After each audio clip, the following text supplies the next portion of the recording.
have to thank you because I'll tell more detail, but after 30 years of learning basically on my own, it was nice to have discovered a group of women who enjoy learning Torah as much as I do, and took away the individuality and perhaps at times loneliness of learning on my own to have a group in which to celebrate Torah.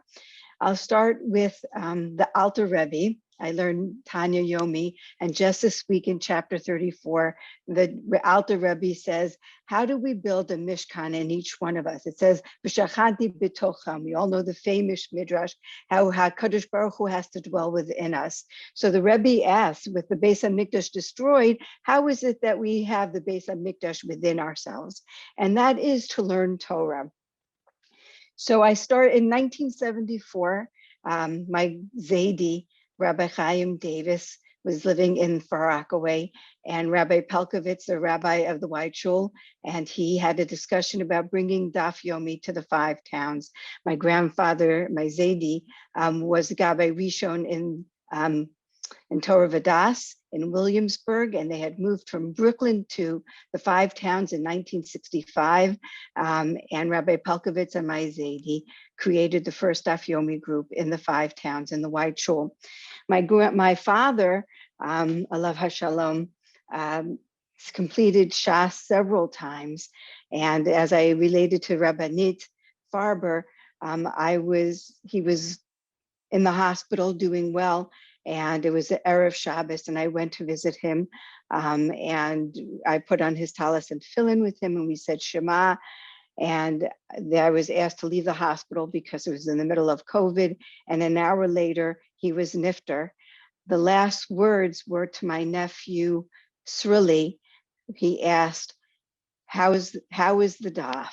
My nephew Suri had become a new Maggid Shir in Daf Yomi, and the very last word on his lips was daf, and he had completed HaShas many, many times. So this little story is Eloi Nishmas Harav Reuven Ben Chaim. At age 26, after 5 years of learning Parsha every single Friday, when my father went to shul on Friday night, I decided one year at age 26 to start learning Yehoshua, 1 perek a week. So when my father was in shul on Friday night, after my mother ben Shlich, I started Sefer Yehoshua. And then after Yehoshua, 1 perek at a time, I started Shoftim, and then Shmuel and Malachim. And after 14 years of 1 perek at a time, at age 40, I made a Siyum for 90 women in the White Shul for Tanakh, my Siyum Tanakh. And I decided that my theme was going to be Tipa Achat, in honor of Rabbi Akiva, who saw a drip of water on a stone. And he saw that even though it was just 1 drip at a time, that it made a deep impression on the stone. And I wanted to enervate and motivate the 90 women that were there to just start with a pasuk, start learning just to build that mishkan inside of them. And many of them started, and that was 15 years ago. So from age 40 to 50, I started learning Mishnayot. It took me 10 years, la'at, to finish Mishnayot. I had a CD. In those days, we had CDs, and I learned an art scroll, Mishnayot, every week. And at age 50, I finished Mishnayot. I made my Siyum at age 50 in memory of a boy who had died at an early age. And I was asked to give shiurim, and it was not something that I had done in the past, but I thank Marsha Behar, who asked me to start giving shiurim 25 years ago, for getting me really involved in not only learning Torah, but in teaching Torah. And now, of course, 7.5 years later, I'm learning Gemara. I'm finishing Gemara. And the question that was posed to me when I was together with my Long Island branch at our last Siyum was, Suri, you started at Yevamot and you actually continued on, but you have to understand that I'm in a state attorney and an estate law professor. And I've been a professor now for over 10 years. And in estate law, we have something called per stirpes, which is how the succession planning goes in case you don't have a will. So Yevamot was, hey, per stirpes person, on steroids. I was reveling in all the connections that were being made. And it was really very fascinating to me. If you all know, the Trader Joe's paper bags, I ripped them open every time I was with Yevamot, studied Yevamot, and I wrote the connections on these opened up, very big Trader Joe bags, and I was reveling in it.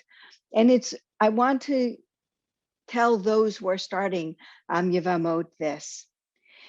It's very important to me as an estate attorney to ensure that there is a legacy of my client, a legacy that properly frames the desire of my client.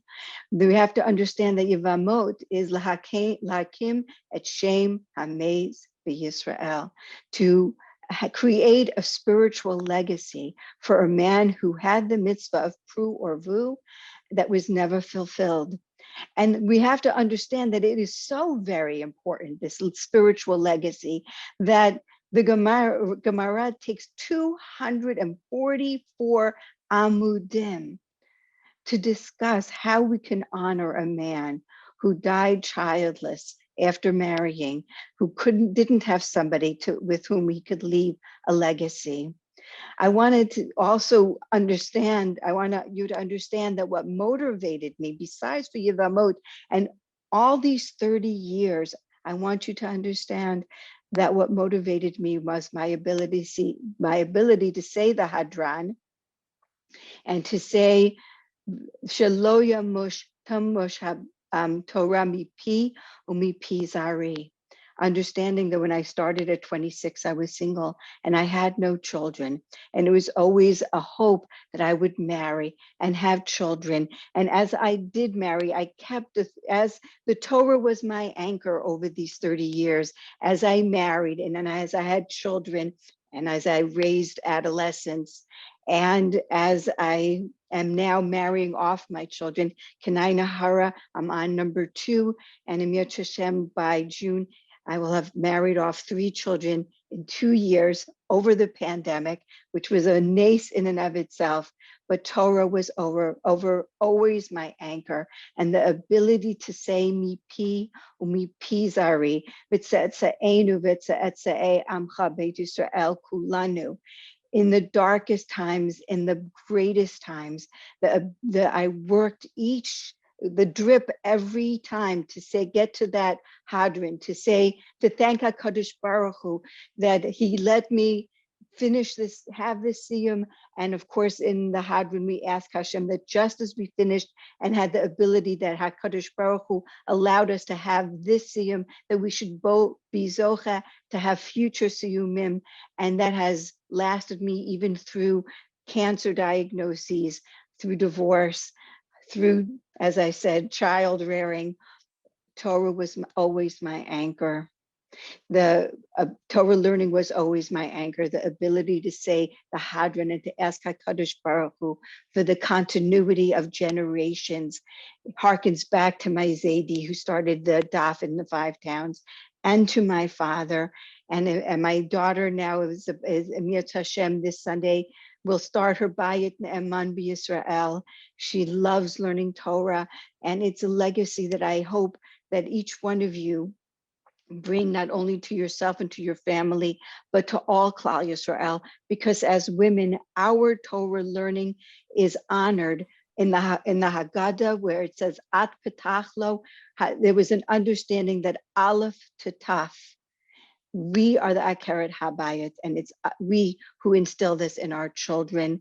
And Moshe Rabbeinu could not have drunk milk from a nursemaid. He had to drink the milk from his mother, the milk of Torah. As we have nursed our children in Torah and physically nursed our children with milk, we should all be zocha to take our Torah learning and give it to our children and to all Klal Yisrael. And as we get into the month of Purim, where Esther was our representative redeemer, and as we get into Nisan, B'Nisan Nigalu, B'Nisan Atidin Lihigael, we are the women who will bring the Geula, and our Torah learning and our roles as Keret HaBayit should be honored. And thank you very much.